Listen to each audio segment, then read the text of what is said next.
After completing this lesson, you'll be able to choose optional fillet definitions and apply complex fillets to the car model.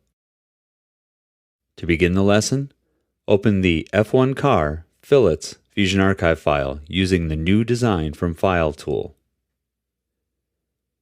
When the model appears, go to the Modify pull-down and select either the Fillet or the Press Pull tool. As an option, you can use the F keystroke. Once it's open, select the edge where the top of the model meets the bottom. In the lesson, we used a 0.125-inch radius to replicate the 1/4-inch ball end mill. We can still enter that value, but let's take a closer look at the dialog. The Fillet tool in Fusion 360 has more than one type of fillet. In the lessons, we used a constant radius type for all of the fillets that were applied. However, you can also choose to use a chord length, which bases a fillet on the distance between the ends of the fillet, or for a more complex fillet, we can use the variable radius. A variable radius fillet starts out defining the radius at the beginning and the end. If we change the beginning radius to 2.5, and then set the end radius to 2.8, and then change it to 6, you can see that the radius gradually gets larger as it goes around. For this model, let's set the end radius to be the same at 2.5.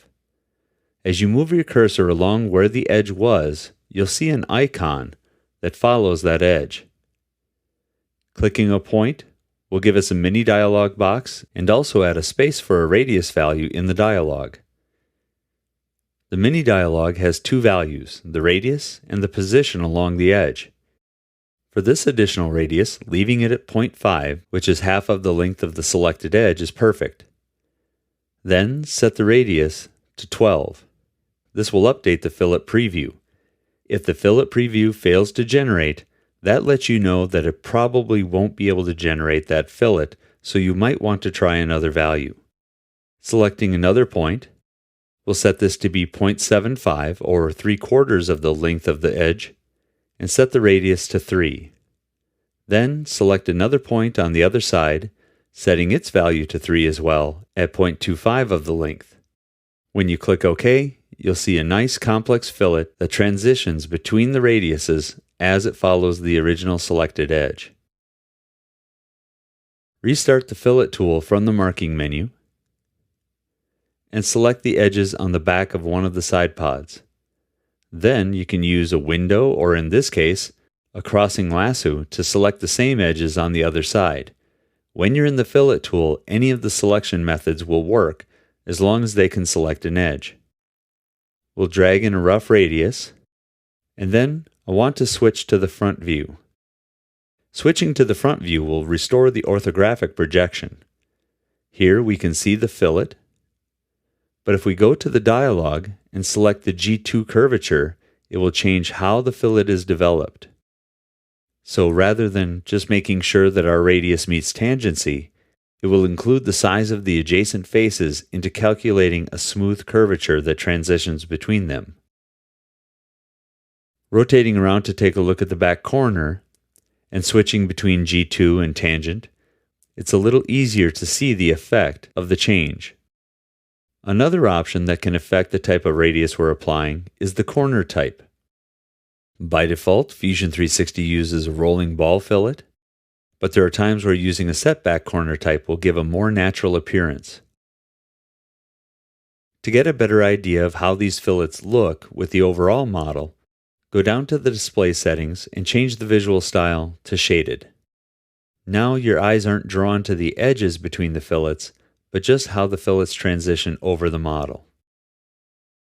Next, start the Fillet tool again, and select the top edge that goes around the nose of the car. Then select the edges that transition underneath the top on the inside of the side pods.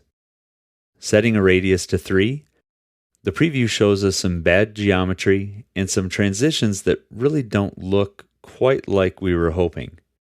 Rather than quitting the Fillet command and starting over, simply hold the Command or Control key and deselect the edge that goes around the nose, leaving the other 4 edges in place, Set the radius to 3, and again you can experiment with using G2 curvature or not, and place the fillets. Then start the fillet tool again. Now we'll select the top edge. However, there's one last option in the fillet dialog box. That is tangent chain. When tangent chain is switched on, the fillet tool will automatically select any edge that's tangent to the one you pick. There are, however, times that you might like to fillet just one edge out of the chain, so you can deselect this option and pick any individual or any series of edges one by one. Let's make sure tangent chain is switched on and select that top edge. Setting a radius of 2, we see the preview is giving us a nice result. And with just those few options and few steps, we've applied some very complex fillets to the model.